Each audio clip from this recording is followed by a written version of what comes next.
Bismillahirrahmanirrahim. Assalamualaikum warahmatullahi wabarakatuh.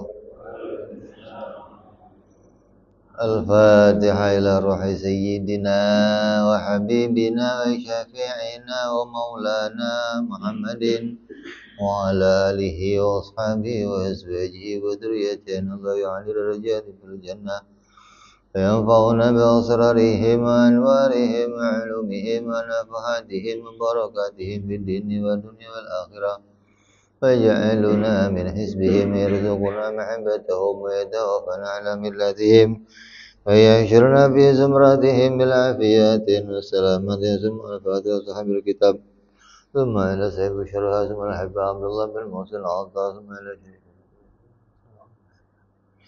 نفعنا الله بهم وبعلومهم لهم الفاتحة أعوذ بالله من الشيطان الرجيم بسم الله الرحمن الرحيم الحمد لله رب العالمين الرحمن الرحيم مالك يوم الدين إياك نعبد وإياك نستعين اهدنا الصراط المستقيم صراط الذين أنعمت عليهم غير المغضوب عليهم ولا الضالين آمين بسم الله الرحمن الرحيم نويت تعلما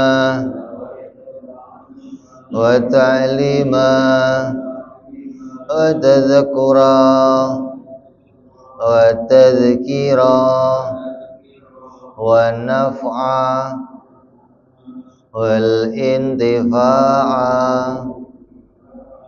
والإفادة والاستفادة والحث على التمسك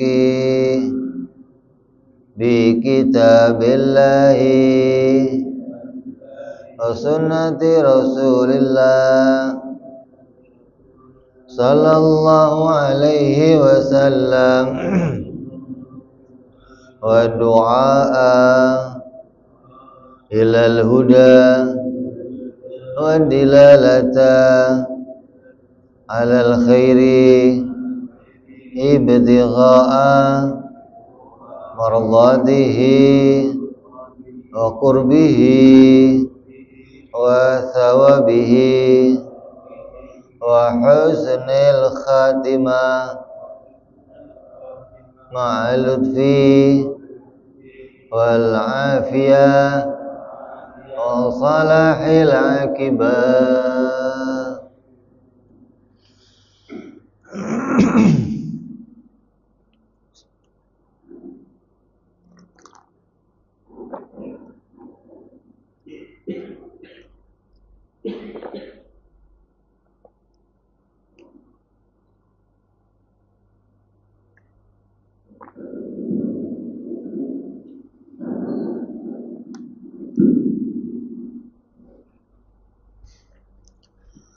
Bismillahirrahmanirrahim. Alhamdulillahirabbil alamin wassalatu wassalamu ala asyrafil anbiya'i wal mursalin sayyidina wa habibina wa syafi'ina wa maulana Muhammadin wa ala alihi wa sahbihi ajma'in, amma ba'du.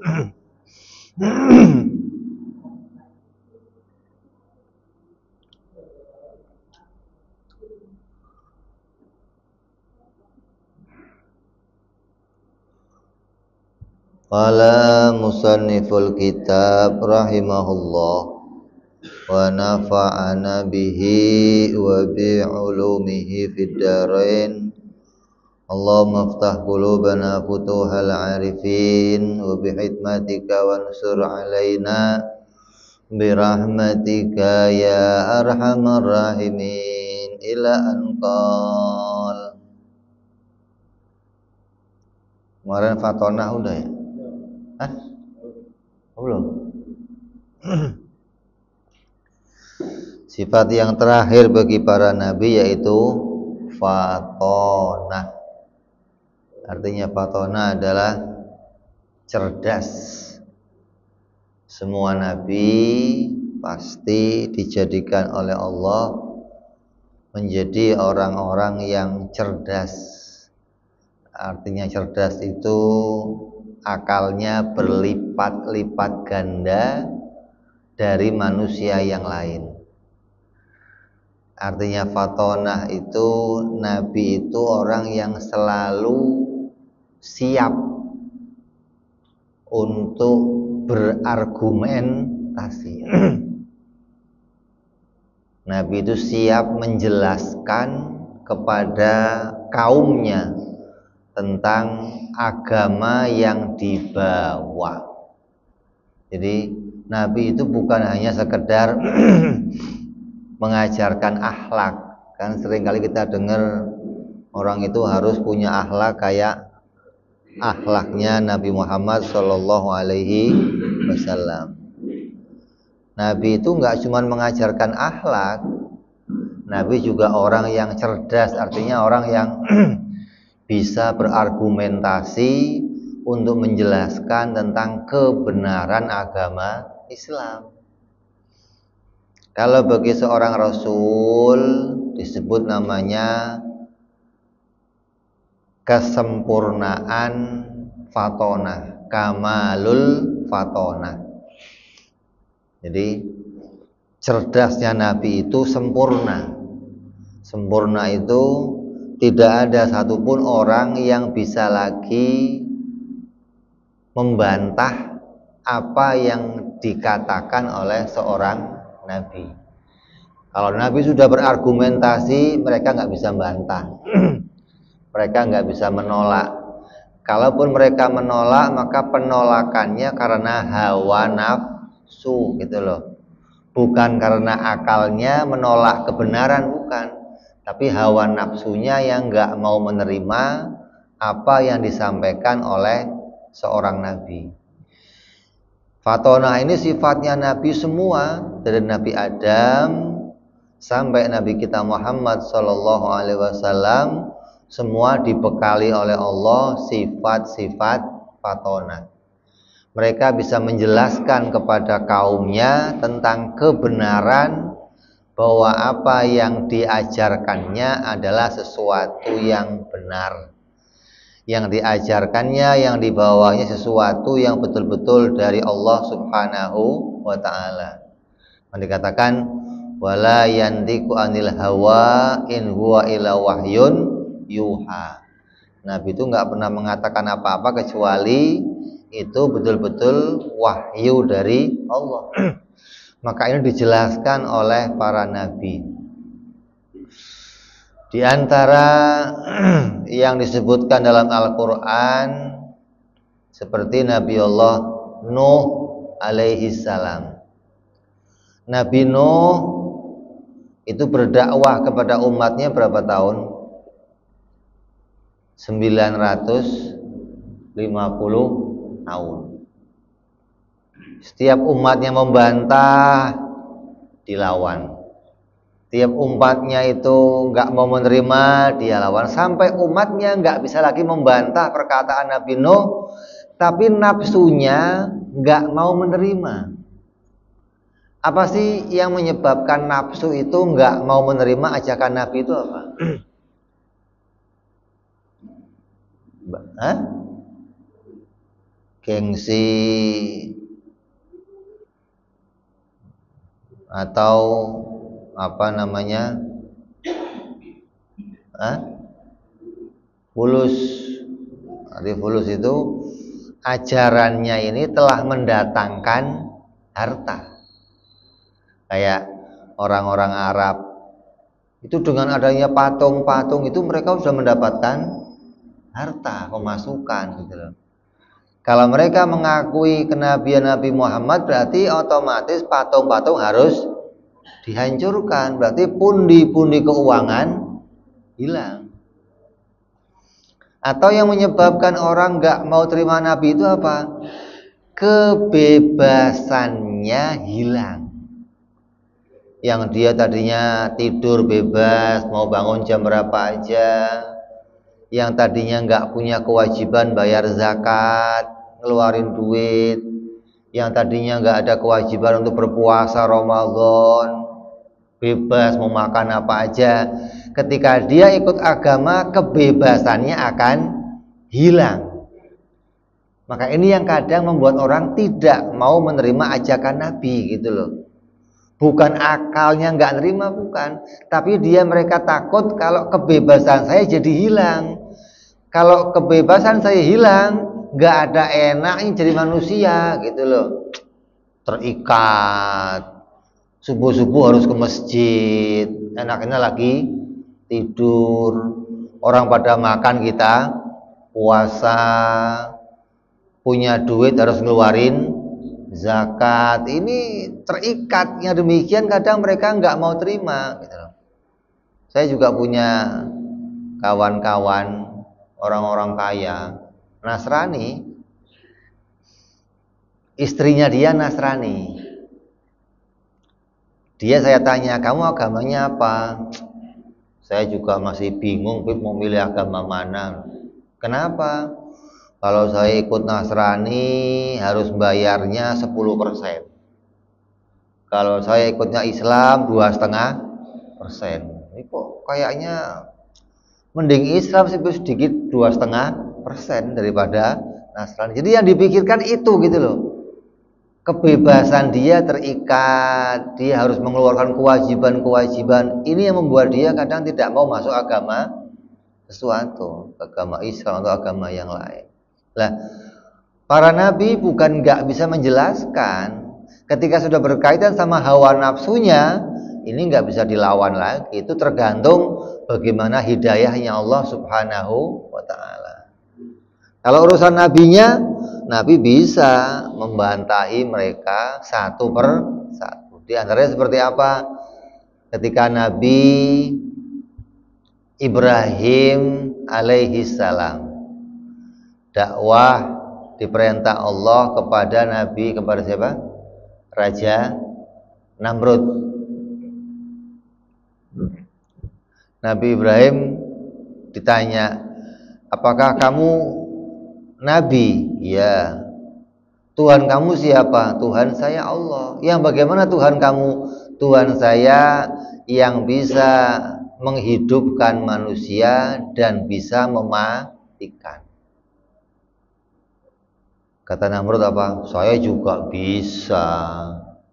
Maka dia ambil 2 orang dari penjara, yang satu dilepaskan hidup, yang satu dibunuh, dimatiin.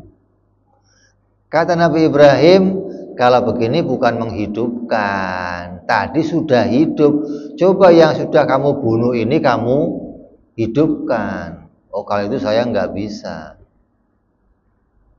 Kata Nabi Ibrahim, Tuhan saya yang mengatur matahari dan bulan. Tuhan saya menguasai seluruh alam semesta. Kalau kamu Tuhan, maka kamu mestinya juga bisa mengatur alam semesta. Coba terbitkan matahari dari barat. Kata Namrud, saya nggak bisa. Maka Namrud menyerah dengan bahasa Nabi Ibrahim, membantahi bahwa kamu nggak mungkin menjadi Tuhan, atau kamu itu nggak mungkin memilih Tuhan yang ada di dalam alam semesta. Masa yang namanya langit bumi itu ciptaannya Tuhan? Kok tiba-tiba ada Tuhan tinggalnya di bumi, gimana coba? Kan aneh. Ente ini Tuhan apa Tuhan kok numpang di bumi? Kalau ente Tuhan jangan tinggal di bumi. Bumi itu tempat yang diciptakan Tuhan kepada makhluknya. Bagaimana kamu Tuhan kok tinggalnya di bumi? Setidak-tidaknya jangan di bumi lah, apa di planet yang lain, kayak di Mars, kayak apa di bulan atau.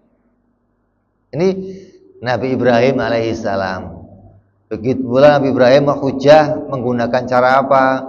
Patung-patung yang kecil diapain? Dihancurin.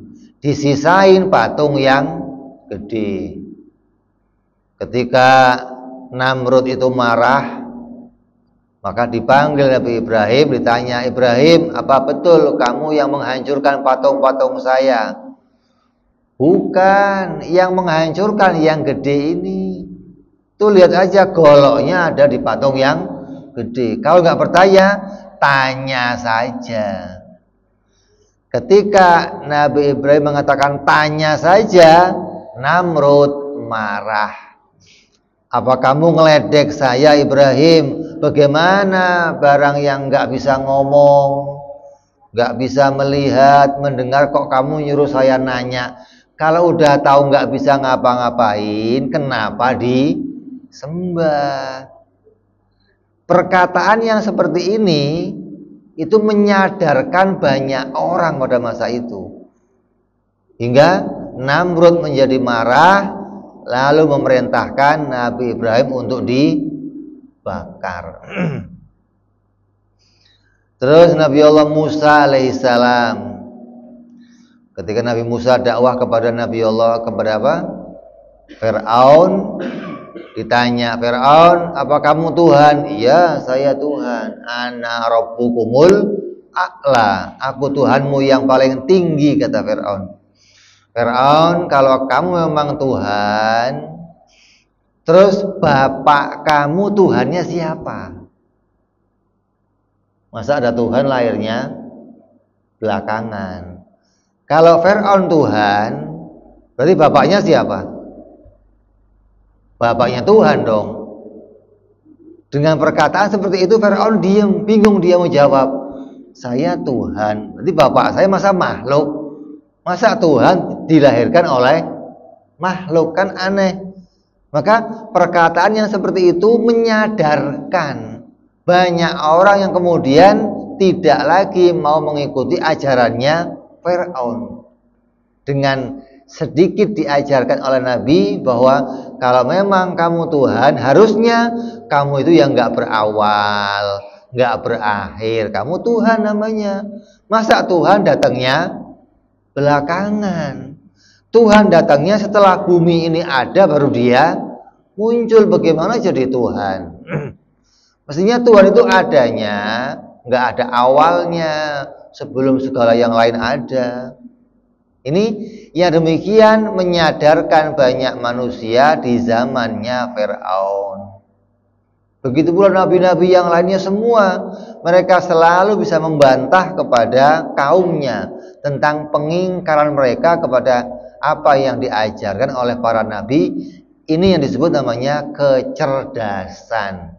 Mereka selalu siap berargumentasi. Jadi Nabi nggak hanya mengajarkan akhlak yang baik, budi pekerti, sopan santun, tapi Nabi juga bisa mengajak mereka dengan argumentasi. Makanya orang Islam harus pinter. Orang Islam harus bisa mengajak orang lain masuk agama Islam, bukan hanya pakai akhlak yang baik, tapi juga pakai argumentasi. Apalagi di zaman sekarang, zamannya manusia suka apa, dikit-dikit pakai dalilnya mana, Maka kalau kita nggak bisa memberikan argumentasi kepada mereka, maka kita nggak akan diterima ajakan kita untuk mengajak orang lain masuk agama Islam. Nabi Muhammad SAW juga banyak berhujjah kepada orang-orang kafir pada masa itu. Di antaranya apa kata Nabi? Orang Arab, apakah patung-patung ini Tuhan? Iya. Terus kalau nanti hidungnya copot gimana? Ya kita perbaiki. Kalau kupingnya copot, kita perbaiki. Kalau bajunya rusak, kita gantikan. Kata Nabi, sebenarnya kamu yang ngurusin Tuhan, apa Tuhan yang ngurusin kamu? Yang namanya Tuhan itu mengurus hambanya. Kok malah kamu ngurusin patung? Berarti yang jadi Tuhan itu kamu sebenarnya, bukan patung. Kenapa? Karena kamu yang ngurusin patung, gitu loh. Kita kan ngomong di Quran apa? Alhamdulillahi Rabbil Alamin. Tuhan yang mengurus seluruh alam semesta, itulah Tuhan. Masa ada Tuhan kok diurusin, namanya bukan Tuhan. Nabi nanya lagi sama orang-orang Arab. Ketika orang Arab ngomong, Muhammad, kamu jangan mengada-ngada lah. Masa Tuhan kok cuman satu? Kita ini Muhammad punya banyak kebutuhan. Urusan duit kita butuh, kesehatan kita butuh, pekerjaan kita butuh, urusan air kita butuh, panas kita butuh. Dan kita butuh Tuhan yang banyak yang mengurus itu semua. Bagaimana mungkin Tuhan yang satu bisa mengurus sesuatu yang banyak? Orang Arab pada masa itu punya Tuhan berapa? 360 Tuhan. Kalau orang Hindu Tuhannya berapa? Orang Hindu Tuhannya berapa? Ribuan. Orang Buddha Tuhannya ribuan. Bayangin. Ketika Nabi ngomong Tuhan mereka 360, Nabi mengilustrasikan dengan seorang Buddha. Orang Arab, saya coba gambarkan begini. Kalau kamu jadi seorang Buddha, Buddha itu kan selalu patuh sama majikannya. Enakan mana seorang Buddha yang punya 2 majikan sama seorang budak yang punya 1 majikan? Orang Arab mikir, ya enak yang punya 1 majikan. Kenapa? Kalau 2 majikan repot. 1 majikan baru selesai, yang 1 merintah lagi. 1 baru selesai, yang 1 merintah lagi. Ya kalau perintahnya nggak berlawanan. Kalau yang 1 majikan nyuruh kamu tidur, yang 1 nyuruh kamu kerja, mana yang mau kamu kerjakan? Bingung orang Arab. Jadi gimana Muhammad? Ya paling enak punya 1 majikan. Maka Tuhan itu hanya 1. Apalagi kok 360, wong 2 saja repot. Ente harus ngurus Tuhan yang ini, besok ikut sama yang ini, besok lagi ikut sama yang ini. Orang Arab bingung. Oh ya juga Muhammad. Ini Nabi bisa menyadarkan mereka gitu loh. Untuk menganggap bahwa ini semua bukanlah Tuhan. Makanya Allah Subhanahu wa taala di Quran menantang. Kalau memang kamu itu mau jadi Tuhan, mau ngaku-ngaku jadi Tuhan, paling enggaknya itu kamu itu ikutlah andil bikin langit atau bumi. Ente ikut andil enggak, ngurusin langit enggak, bumi enggak, kok mau ngaku jadi Tuhan. Nabi menyampaikan itu hingga orang-orang Arab banyak yang kemudian masuk dalam agama Islam, disadarkan bahwa apa yang mereka sembah selama ini mereka bukanlah Tuhan. Terus Nabi Ibrahim ketika mengatakan apa? Dia melihat apa? Bintang. Dia mengatakan ini bintang bukan Tuhan. Dia lihat bulan, ini bulan bukan Tuhan. Dia lihat matahari, mengatakan matahari bukan Tuhan. Nabi Ibrahim waktu itu sedang mengajarkan bahwa seluruh falak, angkasa itu semuanya bukan Tuhan. Karena pada masa itu banyak orang-orang para penyembah bintang-bintang, para penyembah planet-planet.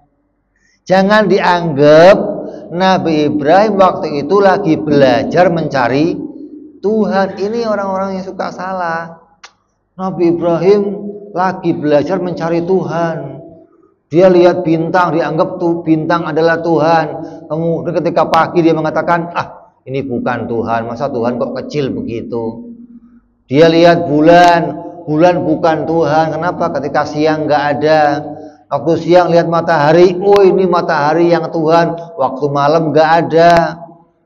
Nabi Ibrahim waktu itu sedang mengajarkan bagaimana kita mengenal Allah, bahwa Allah itu tidak ada awalnya dan tidak ada akhirnya. Allah tidak pernah tiada gitu. Matahari kalau siang ada, malam nggak ada. Bulan kalau siang nggak ada, kalau malam ada. Nabi Ibrahim lagi mengajarkan bahwa Tuhan itu zat yang selalu ada, tidak pernah dia tiada. Jangan dianggap, Nabi Ibrahim lagi mencari Tuhan. Masa ada Nabi kok nyari Tuhan? Bagaimana? Terus orang-orang yang menyembah bintang sampai sekarang masih ada orangnya. Kalau kamu suka lihat itu perbintangan, ada Libra, Leo, apalagi Gemini, apalagi itu. Kalau Libra maka nasibnya akan begini, akan begini, akan begini. Jadi seakan-akan nasibnya manusia ditentukan oleh bintang. Kalau bintang kamu begini, nasibnya begini. Kalau bintang begini, nasibnya begini. Ini yang pada masa itu sudah dibantah oleh Nabi Ibrahim alaihissalam. Makanya hati-hati kalau ada anak-anak kita sekarang yang percaya perbintangan, bisa syirik itu. Jangan sampai mereka ikut-ikut ramalan-ramalan bintang, menganggap nasibnya digantungkan pada perbintangan. Nasib kita diatur oleh Allah, bukan diatur oleh bintang-bintang, bukan. Hati-hati nih. Jadi kita sudah melihat bagaimana argumentasinya para nabi untuk membantah orang-orang kafir bahwa apa yang mereka sembah selama ini mereka bukanlah Tuhan. Orang-orang Hindu yang kalau mereka menyembah kepada Tuhannya, mereka bikin sesembahan, sesajen. Untuk apa sajennya? Sajen mereka itu mereka anggap akan dimakan oleh Tuhannya. Dengan sajen itu Tuhan akan semakin kuat. Ketika Tuhan tambah kuat, permintaan si hamba akan bisa dituruti oleh Tuhannya. Jadi Tuhan yang membuat kuat siapa? Hambanya. Sajen-sajennya dari hamba membuat Tuhannya kuat. Masa Tuhan begitu? Jadi ini bantahan-bantahan para nabi mengajarkan bahwa selain Allah itu pasti bukan Tuhan. Ini namanya kecerdasan. Ini namanya fato, yang dimiliki oleh para nabi-nabinya Allah Subhanahu wa ta'ala. Enggak hanya itu, nabi itu orang yang kalau dia punya pengetahuan yang ada para nabi enggak pernah lagi hilang, enggak pernah. Nabi bisa mengingat apa yang terjadi di masa kecilnya sampai masa tuanya. Enggak ada satupun ingatan Nabi yang hilang, enggak ada. Bahkan Nabi mengingat ketika masa Nabi disusuin, coba. Anda ingat enggak? Kalau disusuin gimana kejadiannya, ingat enggak? Ketika Siti Halimatus Sa'diyah, ibu susunya Nabi, ditanya, "Wahai Siti Halimah, gimana dulu keadaan Nabi waktu menyusu?" Siti Halimah cerita, "Iya, Nabi dulu waktu menyusu, dia hanya mengambil sebelah air susu saya, tidak mengambil dua-duanya." Nabi ditanya, "Ya Rasulullah, emang begitu?" "Iya." "Ente ingat, kenapa kok ngambil dua-duanya?" "Karena saudara sesusu saya banyak. Kalau saya ambil dua-duanya, yang lain nggak kebagian." Maka Nabi hanya mengambil sebelah air susunya Ibu Halimatus Sa'diyah. Ini diingat oleh Rasul sejak dia kecil, menunjukkan ingatannya Nabi nggak seperti ingatan manusia yang lainnya. Ini disebut namanya fato, cerdas. Yang kecerdasannya tidak dimiliki oleh orang-orang yang lainnya. Bukan cuma jenius. Kalau jenius ada lainnya, ada samanya. Kalau fatona nggak ada samanya, gitu loh. Kecerdasannya di atas rata-ratanya manusia. Itu yang disebut sifatnya para nabi yang diciptakan oleh Allah Subhanahu wa ta'ala. Lawannya dari fatona apa? Lawannya fatona itu telmi. Tahu nggak telmi? Hah? Bebel apa sih? Belet. Kalau ditanya, coba ulangi pertanyaannya. Ini Nabi nggak pernah begitu. Nabi nggak pernah ada orang nanya, dia minta ulang pertanyaan, nggak pernah. Nabi dikasih tahu, terus hi nggak ada. Ini tanda akalnya nggak mampu menerima sesuatu secara spontan. Nabi nggak demikian. Maka lawannya daripada fatona adalah telmi atau baladah, balid. Bukan dikatakan lawannya adalah juhul, bukan, tapi lawannya adalah balid, baladah. Baladah itu orang yang kurang cerdas atau terbelakang akalnya.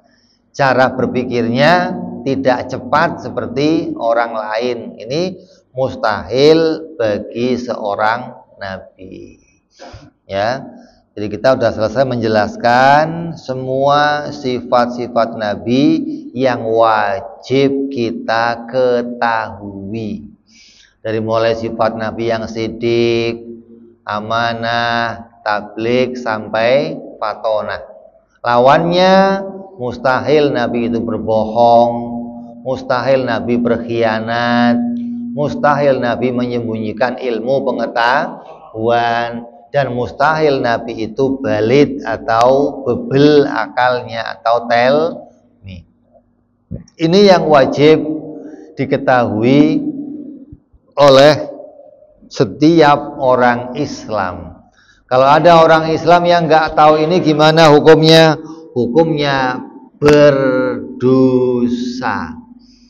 Ini kewajiban yang diwajibkan oleh agama kepada tiap-tiap orang Islam. Mau orang Islam itu laki-laki maupun perempuan, mau muda maupun tua, mau raja ataupun hamba sahaya, semua wajib mengetahui. Yang wajib bagi Nabi ada 4, yang mustahil juga ada 4. Kalau sampai ada orang yang nggak tahu ini, maka hukumnya dia berdosa. Kenapa? Meninggalkan sebuah kewajiban. Dan kewajiban ini menjadi kewajiban pokok bagi tiap-tiap anak-anaknya orang Islam. Karena sejak kecil kita sering mengajarkan anak-anak kita untuk menghafal. Wujud, qidam, baqo dihafalin. Terus sidik, tabligh, amanah, dan fatona diapalin, biar mereka menjadi orang-orang yang mengerti tentang apa yang diwajibkan di dalam agama Islam. Kemudian setelah kita bicara yang wajib bagi Nabi, yang mustahil bagi para Nabi, kemudian kita akan bicara tentang dalilnya. Apa buktinya? Ulama menetapkan sifat-sifat ini nggak sembarangan, punya bukti. Apa buktinya kalau Nabi itu wajib benar? Apa buktinya Nabi itu wajib amanah? Apa buktinya Nabi wajib tabligh? Apa buktinya Nabi itu wajib fatona? Nanti satu persatu ulama akan menjelaskan bukti-buktinya gitu. Gak cuman kita disuruh yakini, tapi juga disertai buktinya. Kenapa? Karena kalau kita hanya meyakini tapi tanpa tahu buktinya, namanya kita ikutan tanpa tahu dasarnya. Jadi selain kita disuruh iman Nabi itu sidik, tabligh, amanah, fatona, juga dikasih bukti bahwa memang Nabi itu punya sifat-sifat tersebut, hingga apa yang kita yakini sesuai dengan fakta, sesuai dengan kenyataan, bukan hanya doktrin. Karena agama-agama yang lain ketika kamu disuruh iman, maka itu doktrin. Yakini Nabi kamu begini, yakini Tuhan kamu begini. Islam nggak begitu. Islam disuruh kita meyakini dan diajarkan tentang bukti-buktinya. Agar apa? Kita menjadi orang yang yakinnya nggak bisa lagi digoyahkan oleh pendapat yang lain. Kalau orang yakin tapi nggak punya bukti, sewaktu-waktu bisa saja muncul keraguan. Tapi orang yang yakin dengan bukti, selamanya nggak akan muncul keraguan dalam hatinya, hingga dia bisa membawa iman Islamnya sampai hari kematian. Iman ini nggak seperti ibadah yang lain. Iman ini nggak boleh sedikit pun ada keraguan. Kamu ragu sedikit, iman kamu rusak. Hilang keyakinannya, iman kamu rusak. Makanya ulama mengatakan yakini dan pakailah bukti agar apa yang kamu yakini tidak sampai tersentuh keraguan di dalam hatinya. Kalau kamu cuma modalnya begini, pokoknya saya yakin aja dah Habib lah, mantep lah, walaupun nggak pakai bukti, maka yang demikian mungkin saja nanti tersentuh keraguan di dalam perjalanan hidup kamu sampai kepada akhir hayat. Kenapa? Karena banyaknya pendapat-pendapat yang ada di sekitar kita yang terkadang membuat pikiran kita menjadi ragu, walaupun cuma secuil keraguannya merusak keimanan kita kepada Allah dan merusak iman kita kepada para nabi alaihi wassalatu wassalam. Nah, insya Allah nanti perjumpaan yang akan datang kita mulai akan bicara tentang bukti. Apa buktinya Nabi Siddiq, apa buktinya Nabi itu amanah, tabligh dan fatona, insya Allah. Jadi hari ini kita menjelaskan satu sifat yang terakhir yang wajib beserta lawannya, yaitu wajibnya Nabi itu fatona dan lawannya mustahil Nabi itu baladah. Makanya nggak disebut Nabi itu wajib berilmu, enggak. Jangan dianggap Nabi itu mengetahui segala sesuatu, enggak. Yang tahu segala sesuatu itu hanya Allah. Nabi enggak tahu semuanya, enggak.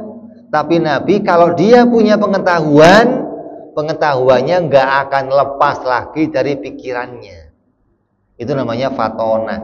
Kalau Allah disebut berilmu, kalau Nabi disebut fatona. Beda nih, cerdas dan berilmu beda.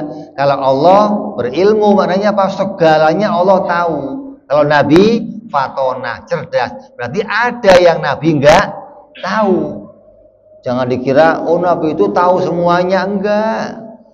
Ada hal-hal yang Nabi enggak tahu, yang itu tidak sampai mengurangi derajat kenabiannya. Kenapa? Karena Nabi ilmunya diberi oleh Allah. Yang namanya manusia tetap ilmunya terbatas. Bedanya apa? Nabi kalau dikasih ilmu, ilmunya nggak lepas lagi dari pikirannya. Kalau kita sekarang ngaji, pulang lupa. Sekarang ngaji, pulang kena jeglukan, rontok ilmunya gitu. Tandanya apa? Akal kita nggak cerdas. Padahal Allah menciptakan otak. Dalam otak itu Allah ciptakan chip-chip yang banyak, ribuan chip. Kalau kita anggap chip itu kayak kartu memori, satu chip yang di otak kita itu bisa menyimpan semua nama orang sedunia. Coba. Apalagi kok cuma hafal Quran kecil. Nama orang sedunia bisa dihafalkan. Itu chip yang Allah taruh di otak kita. Kenapa kok saya nggak bisa masuk, Bib? Karena otak kamu udah diisi yang lainnya, yang macam-macam. Perhatiannya nggak fokus pada satu perkara. Udah isinya token listrik, isinya bayaran sekolah, isinya urusan kerjaan, isinya urusan, hingga nggak lagi bisa fokus pada satu perkara. Padahal Kalau kita mau fokus, otak kita itu bisa menampung segala sesuatu yang ada di jagat ini. Ini juga lihat itu Ustadz Adi siapa? Hidayat. Udah hafal Quran sampai ayat-ayatnya tahu tempatnya. Ini di pojok atas, di kiri bawah, di tengah. Enggak cuma hafal aja, karena memang otak manusia dibikin begitu oleh Allah. Tapi hanya kita saja yang kadang enggak memanfaatkan otak kita sebaik-baiknya. Bukan enggak bisa, enggak. Karena otak dibikin sama oleh Allah, hanya kita saja yang kemauannya kurang, tekadnya yang kurang, hingga tidak memaksimalkan cara belajar kita, hingga hasilnya enggak seperti yang lainnya. Ini yang disebut namanya kemampuan yang Allah ciptakan pada diri kita. Lah Nabi itu maksimal. Nabi mampu memahami semuanya yang ada di jagat ini. Di Quran Allah katakan apa? Wa 'allamal adamal asma'a kullaha. Nabi Adam itu bisa mengetahui semua nama-nama benda di bumi ini. Semua nama benda apa saja Nabi Adam tahu. Semua nama tahu. Hewan tahu. Bintang-bintang tahu. Asal ada namanya Nabi Adam tahu. Kenapa? Memang otaknya dibikin chipnya, terisi semuanya oleh Allah Subhanahu wa ta'ala. Ini namanya kecerdasan seorang Nabi. Kalau kita bisa ngapalin orang sekampung aja udah untung maksudnya. Kadang sekampung aja nggak hafal. Itu siapa namanya ya? Si itu sekampung aja nggak hafal, apalagi kok sekota. Ya, ini bukti kalau para nabi dijadikan Allah menjadi orang-orang yang fatonah, cerdas di atas rata-rata manusia yang lainnya. Barangkali ada yang mau bertanya, silahkan.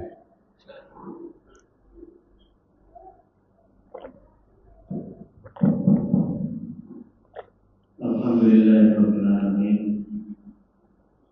Terima kasih kepada guru kita, kepada guru siapa yang telah menyampaikan kajian ilmu tauhid pada pagi ini. Dan kami ucapkan kepada para jamaah kita yang hadir tetap istiqomah dalam menghadiri kajian Ahad kali ini. Tadi guru menyampaikan tentang sifat orang. Barangkali para jamaah ada hal-hal yang kurang jelas. Untuk itu kami persilahkan untuk bertanya satu atau sampai dua menanya. Monggo mengajukan